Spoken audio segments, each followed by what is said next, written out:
Let's work a double knitted button band for a cardigan. I've got a little sample here of some just stockinette stitch and some ribbing at the bottom to represent your cardigan.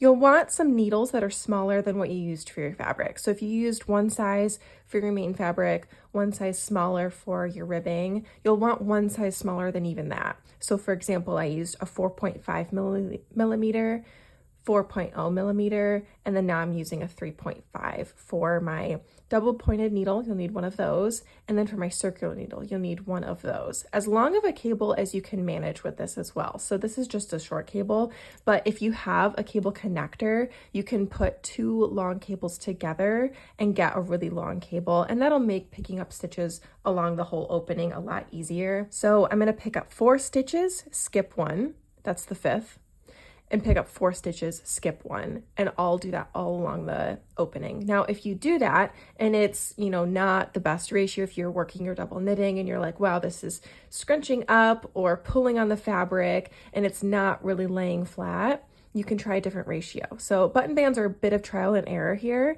I tried 3 to 4 and it wasn't great, so I went to 4 to 5. So those are my 2 numbers that I usually follow for a button band.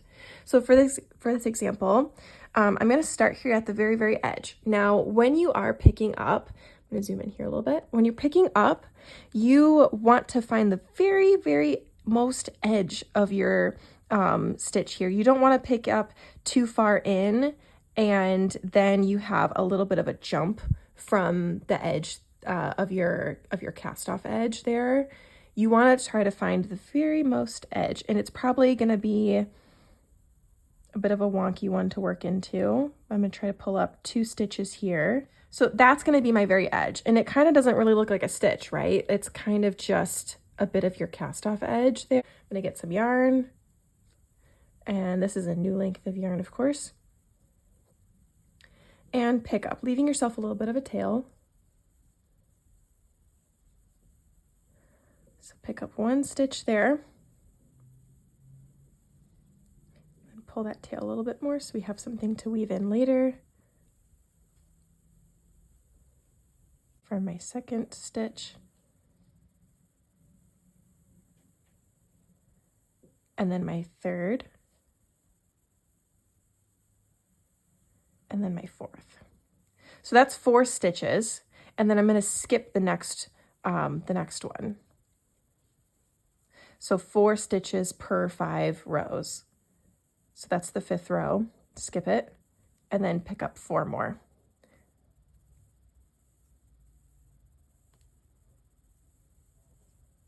Three and 4. Skip the next one and pick up 4.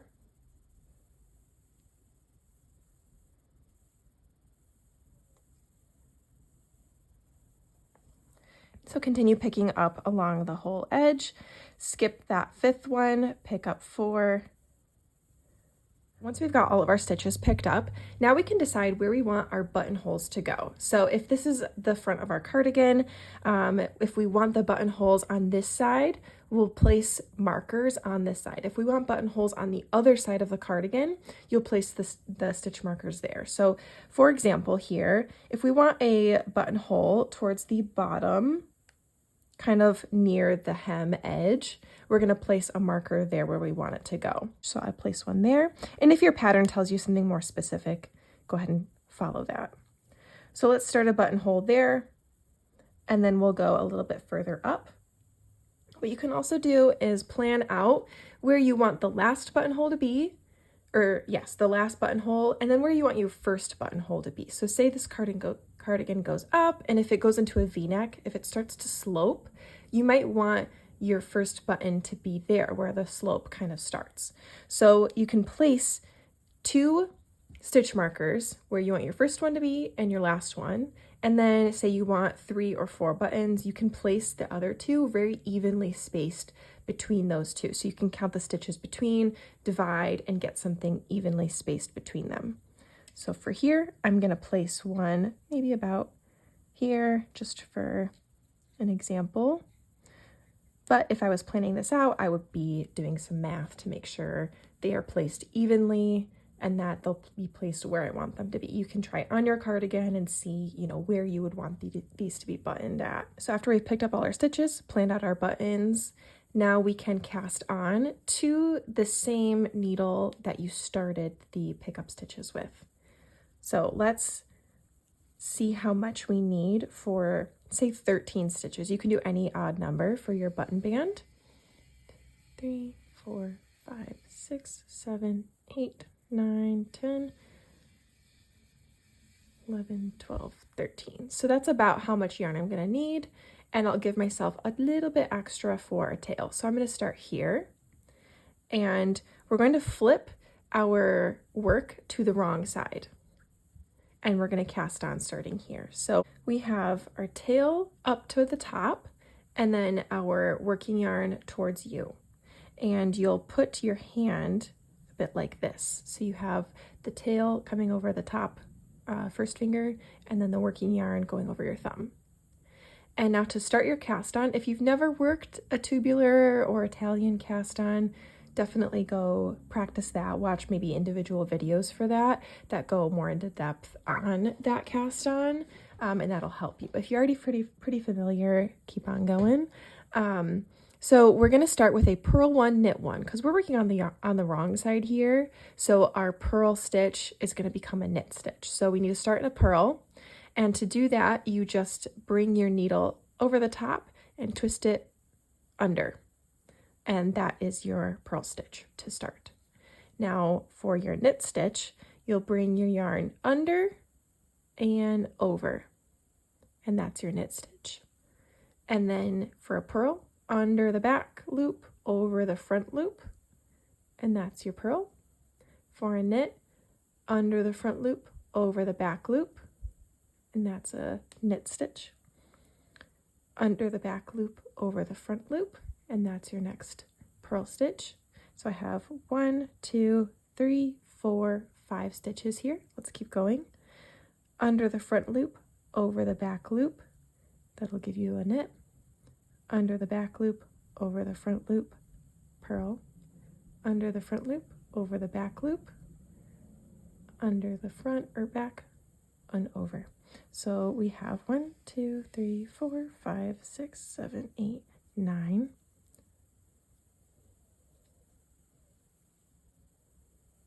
10, 11, 12, 13. And to make sure that this doesn't come undone here, because really all that purl stitch is that tail yarn crossing over like that. To make sure it doesn't come undone, give it one more twist. Bring that tail back around, and you can just hold it there like that. Now we're going to turn our work to the right side here, keeping a hand on that tail just to make sure it's not going to go anywhere. We can start working. So leaving your tail in front and having that working yarn there and making sure you have it kind of securely placed. We've got our double pointed needle here, and we're going to start working across, and then we'll join these stitches to the cardigan itself at the end. Your first stitch is a knit 1 through the back loop, by the way. So knit 1 through the back loop, and then slip with yarn in front. So bring the yarn to the front and slip that stitch. Knit through the back loop, slip with yarn in front, knit through the back loop, slip with yarn in front.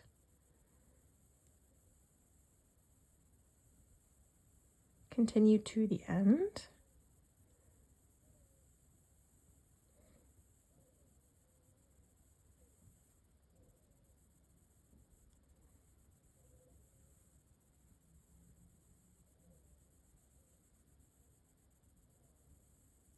Okay, now we've got our very last stitch here. This is our cast on stitch, and this is our first picked up stitch. So we're going to join those together through the back loop.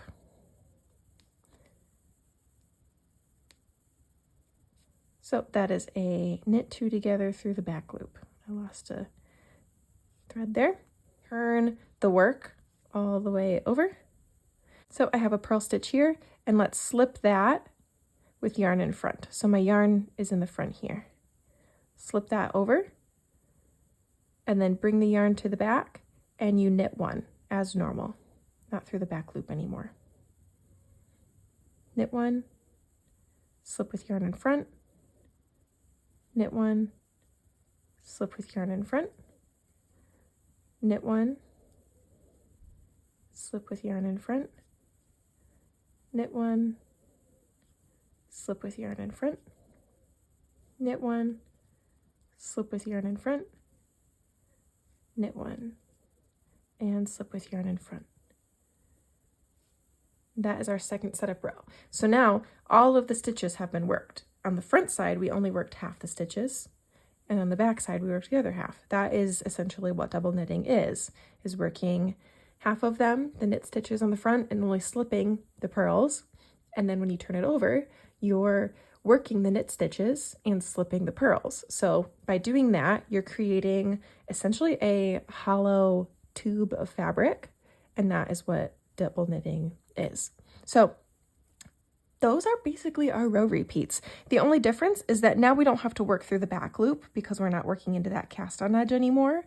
So our row repeats are going to just be the same. So let's go again. We start with a knit one, slip with yarn in front, knit one, slip with yarn in front, knit one, slip with yarn in front, knit one, slip with yarn in front, all the way to the very last stitch.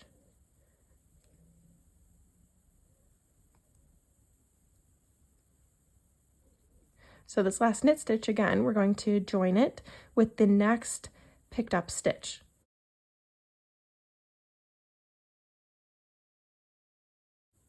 Knit two together through the back loop,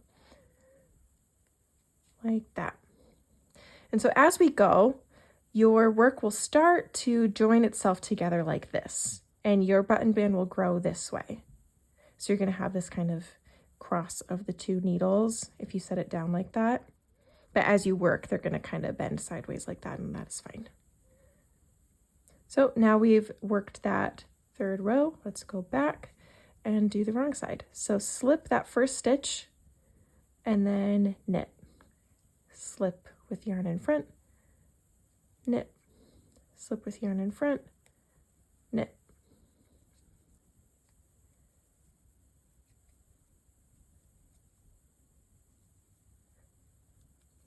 And slip with yarn in front.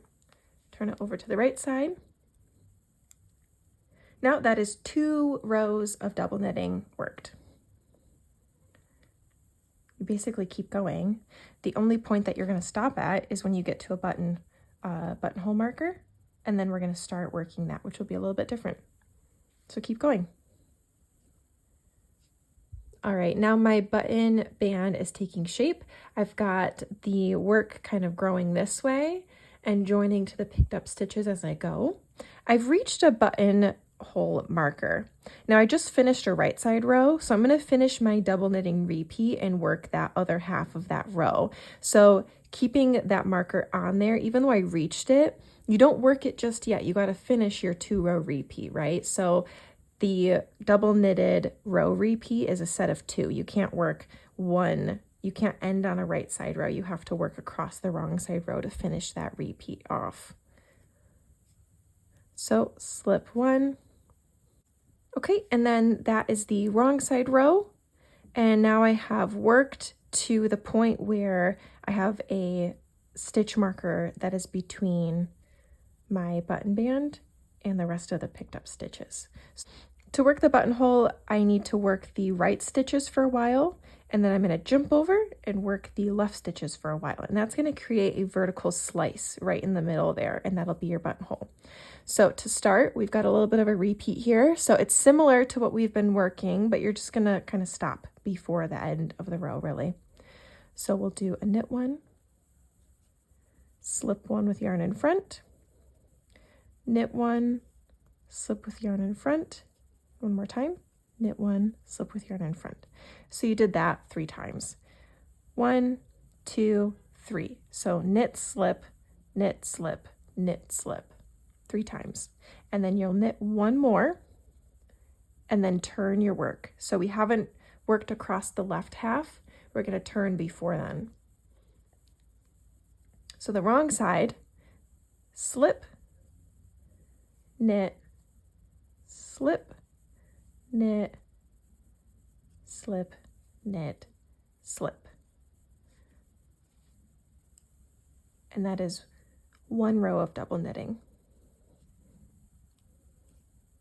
So we're going to repeat that set once more. Knit, slip, do that 3 times. Knit, slip, knit, slip, and knit. And then working back, slip, knit, slip, knit, slip, knit, slip. Turn again.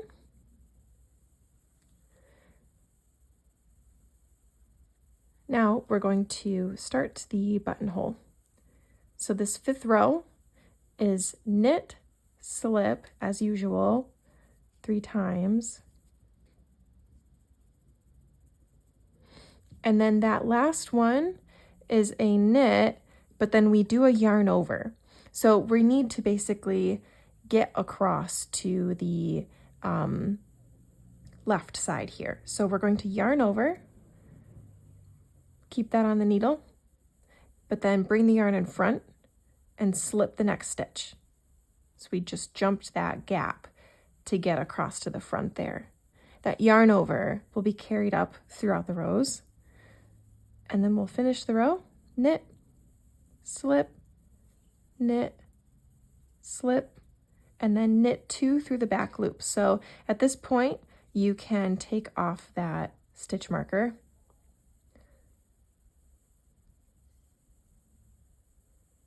Knit 2 through the back loop.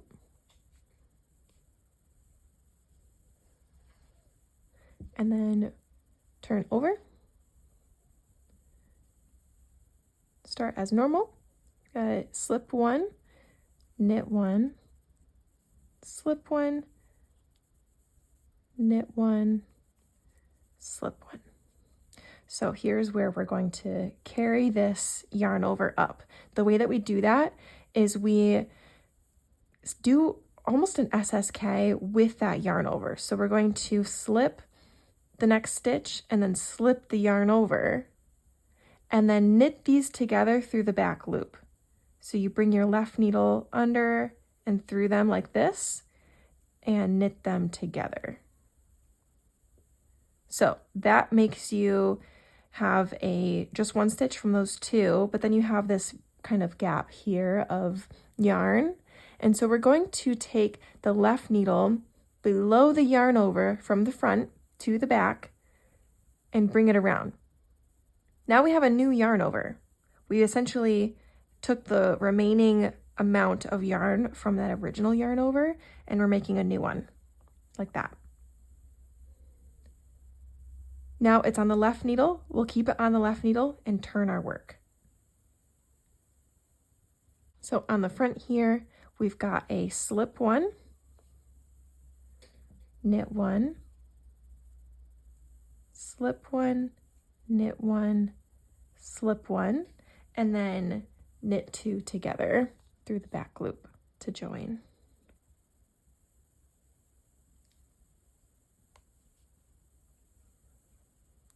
Now turn that over, and then we're going to repeat this. So then we've got a slip with yarn in front, knit, slip, knit, slip. So we've encountered our last knit stitch and our yarn over again. So let's slip both of those and then knit them together through the back loop to create that SSK. Now do the same thing. We have this bridge, kind of like this gap of yarn. Make a new yarn over from it by inserting that left needle from the front to the back to loop that yarn over. Keep it on the left needle and then flip it over. We're going to do our right side again. bring the yarn to the front, slip, knit, slip, knit, slip, and then knit 2 together through the back loop.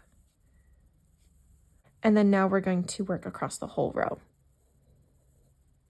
So we have a slip, knit, slip, knit, slip, and then we're going to do the SSK. But then we don't need to make that new yarn over anymore because that gap has been bridged a few times. That extra yarn there has been used up, so there's not much left of it. And then we can continue across the rows. Slip, knit, slip, knit, slip, knit, and slip. Then turn over. Okay, so then now we have worked across all the stitches. We worked our right half for a few rows, worked our left half for a few rows, and then worked across them all on the wrong side. Now we can continue our double knitting up to the next marker. So you'll go back to your double knitting repeat, which is just that 2 rows. Okay, and I've just joined to my very last picked up stitch, so I'm going to work my last wrong side row here. And then when you turn to your right side, you'll have worked every single stitch and your button band will be complete. You'll be around the other little hem edge there along your other side of your ribbing, so you'll be working the opposite side of this. We're going to do a Kitchener stitch, like Italian bind off, and to do that you're going to need about 3 times as wide as your row is. So we're going to measure out 3 times that, which is really short here, so I'm going to give myself some extra room. So this is probably 4 or 5 times as long. Cut your yarn and then grab a needle, thread that, and then we're going to do a 1 row Kitchener bind off. Okay, so to do that, we will insert the needle purlwise through the first stitch and then knitwise through the back stitch. And that's our little setup. To do our actual repeat, we'll put the needle through knitwise on the knit and take it off, and then purlwise on the next knit and bring that through. Then the next stitch is purlwise through the purl, take that off, and then skipping around to the back, go knitwise through the next purl. That one's always a little tricky.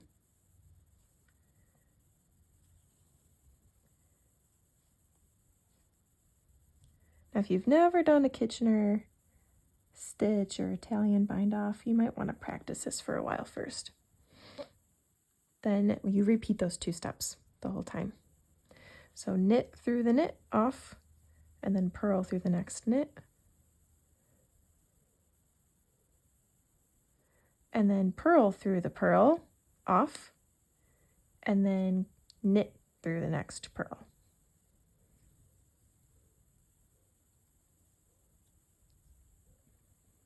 Knit through the knit off, purl through the next knit, purl through the purl off, and then knit through the next purl.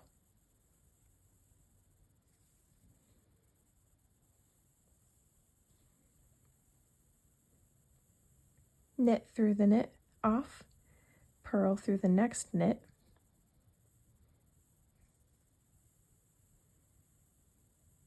purl through the purl off, knit through the next purl.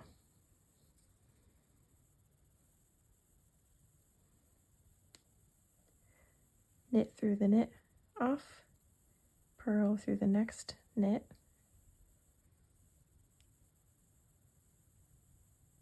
purl through the purl off, and since we don't have another purl stitch, you can join it with this next stitch to your work. So you can go through pretend something is purlwise there, and then go through that. Pretend there's like a purl there and go through that knitwise. And then knit through the knit off, and then to join it, you'll work through a stitch that's here on your other edge, and you can just go through that knitwise. So it's a little bit of a pretend situation on those last 2 stitches, but that helps you work that pretty seamlessly. So if there was ribbing, you would be able to do that a little bit easier, but since I just have a cast off edge here, or cast on edge because I worked this way, it's a little bit different. But those last 2 stitches, you can work them kind of in any way you want, and then weave in those ends. Okay, and then you are done. That is your Kitchener Italian bind off. You'll weave in your ends, trim all of those, and then give this a good block. Sew on your buttons to your opposite edge of your button band on the other side of your cardigan, and it will be beautiful.